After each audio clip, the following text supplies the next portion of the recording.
So here we are at the start of the trail. Sarah and Mark are checking the map one last time. Mark is totally in his element. He's clearly done this 100 times before. Sarah, on the other hand, looks like she might be having second thoughts. She's staring up at those peaks and realizing just how much of a workout she's in for. It's a bit of a reality check for her, but she's determined to give it a shot.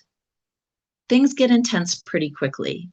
A lot of the trail is basically a vertical climb at this point, and the ground is covered in loose rocks. You can see Sarah is really starting to feel the burn. She's out of breath and dripping with sweat. Mark notices she's struggling, so he holds out a hand to help her up a particularly tricky spot. It's a tough climb, but having a partner makes a huge difference when you're hitting a wall. They decide to take a breather on an old fallen log. The woods are incredibly peaceful here. It's a nice break from the noise of the city. Mark passes Sarah his water bottle, which is a lifesaver because she's completely parched. They just sit there for a minute, soaking in the silence and getting their second wind before tackling the rest of the mountain. Suddenly, Sarah spots something out of the corner of her eye. She signals for Mark to stay quiet. Just a few yards away, there's a small deer grazing in the bushes. It's one of those rare moments when you feel totally connected to nature. They don't want to scare it off, so they just stand there, barely moving, until it eventually wanders deeper into the trees.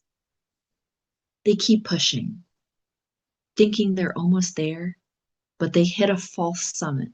They reach a flat area, look up, and realize the actual peak is still way up there. It's a total letdown. Sarah looks like she's about ready to call it a day, but Mark gives her a pep talk. He points to the very top and reminds her the view will be worth the struggle. That seems to do the trick, and she finds the energy to keep going.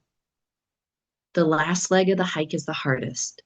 They're side by side now, not saying much because they're both pretty wiped out. It's just the sound of their boots on the gravel. The trees are starting to thin out, which is a good sign. It means they're getting close. At this point, it's all about mental toughness. They're just putting one foot in front of the other until they reach the top. And they made it! They're finally standing on the summit, and the view is absolutely stunning. You can see for miles in every direction. The wind is really picking up, and Sarah's hair is all over the place, but she couldn't care less. That feeling of standing at the top after a long climb is like nothing else.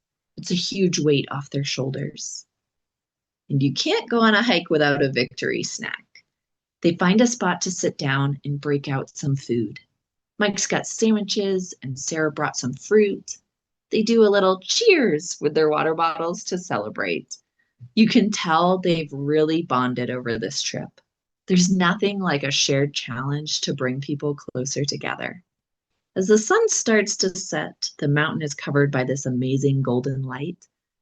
They head back down, feeling exhausted, but also really accomplished. Their legs are definitely going to be sore tomorrow, but as they walk back to the car, you can see that they're both already thinking about the next trip. It's been an exhausting day, but totally worth it.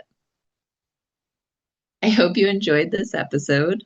We used a lot of natural phrasal verbs today, like call it a day and feel the burn. This kind of English will help you sound much more natural in everyday life.